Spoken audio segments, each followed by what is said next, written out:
వర్ధిల్లాలి మాలల ఐక్యత, వర్ధిల్లాలి మాలల ఐక్యత. నూజివీడు పట్టణంలో మాల ఎదుల సంఘంగా ఏర్పడి భారీ బహిరంగ సభను ఏర్పాటు చేసినటువంటి కమిటీ వారికి, అలాగే వేదిక మీద ఉన్నటువంటి అతిరథ మహారథులకు, వేదిక ముందున్నటువంటి నా మాల రక్త బంధువులకు, అలాగే మహిళా తల్లులకు పేరు పేరున నా ఉద్యమ నమస్కారాలు తెలియపరుస్తున్నాను. మనం పౌరుషానికి మాల కన్నమనుడి వారసులం. విశ్వ సైన్యాన్ని చీల్చి చండాడినటువంటి బాబాసాహెబ్ అంబేద్కర్ మాల కులం మహర్లం మనం. అలాగే స్వేచ్ఛకు, సమానత్వానికి, సౌభ్రాతృత్వానికి నిదర్శనం డాక్టర్ బాబాసాహెబ్ అంబేద్కర్.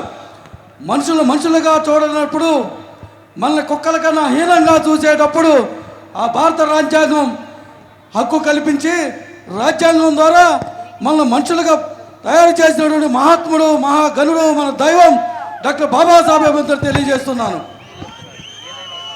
అలాగే బాబాసాహెబ్ అంబేద్కర్ గారు ఆయన జీవితాన్ని త్యాగం చేసి 2 సంవత్సరాల 11 నెలల 18 రోజులు భారత రాజ్యాంగాన్ని రచించి మనకి స్వేచ్ఛ సమానత్వం కల్పించి ఈ సమాజంలో మనుషులుగా జీవించండి, మీకు ఓటు హక్కు కల్పిస్తున్నాను, ఓటు ద్వారా రాజ్యాధికారం సాధించమంటే ఆ ఓటుని మనం తాకట్టు పెట్టి వాడి కింద వీడి కింద బానిసత్వ బ్రతుకులు బతుకుతూ అగ్రకుల పార్టీలకు కొమ్ము కాస్తున్నామా, నిజమే కాదని అడుగుతున్నాను. ఏ రోజైనా రాజ్యాధికారం కావాలంటే మాదిగా ఉపకులాలతో కలిసి ఐక్యంగా ఉంటేనే రాజ్యాధికారం వస్తుంది.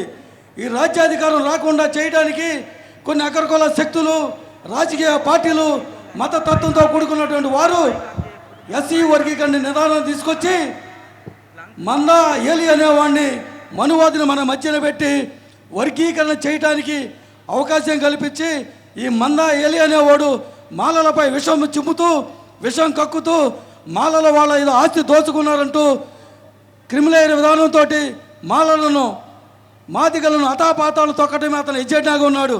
మందా కృష్ణ అనేవాడు మందా ఏలియా అనేవాడు ఎప్పుడైనా రిజర్వేషన్ శాతం పెంచుతామని చెప్పని పోరాటానికి వస్తావని అడుగుతున్నాం. నీకు దమ్ముందా? రిజర్వేషన్ శాతం పెంచమని పోరాటం చేస్తాం, నీకు ధైర్యం ఉందా అని అడుగుతాడు. నీకు దమ్ము లేదు, నీకు ధైర్యం లేదు. ఎందుకంటే నువ్వు మతతత్వం, కులతత్వం, బీజేపీ, ఆర్ఎస్ఎస్ వంటి పార్టీలకు బానిసవు కాబట్టి నీకు ధైర్యం లేదని చెప్పి తెలియపరుస్తున్నాను. అలాగే ఆగస్టు 1వ తారీఖున ఎస్సీ వర్గీకరణ క్రిమినల్ విధానాన్ని సుప్రీంకోర్టు అమలుపరిస్తే ఆ తీర్పును నిరసిస్తూ ఈ రాష్ట్రంలో అనేక ఉద్యమాలు చేస్తున్నాం. అలాగే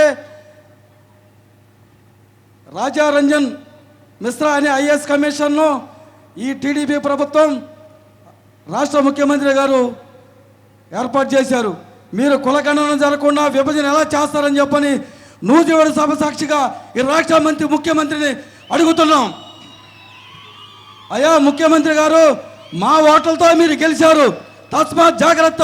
మీరు కనుక ఇదే విధానం కొనసాగించి ఒక కులానికో మతానికో మీరు కనుక సపోర్ట్ చేస్తే వచ్చే ఎన్నికల్లో మీకు కూడా జగన్మోహన్ రెడ్డి పట్టిన గతే పడుతుందని చెప్పని మాలల తరపున తెలియపరుస్తున్నాం. ఓ మాల మేధావులారా, మాల ఉద్యోగులారా, మాల యువకులారా, ఈ విధంగా తరలి వచ్చి సభను విజయం చేయడానికి మీరు సహకరించినందుకు ఈ కమిటీ వారికి ప్రత్యేక ధన్యవాదాలు తెలియజేస్తూ, ఈ అవకాశం ఇచ్చినటువంటి నా మిత్ర బృందానికి పేరు పేరున ధన్యవాదాలు తెలియజేస్తూ, జై భీమ్, జై భారత్, జై మాల మహానాడు.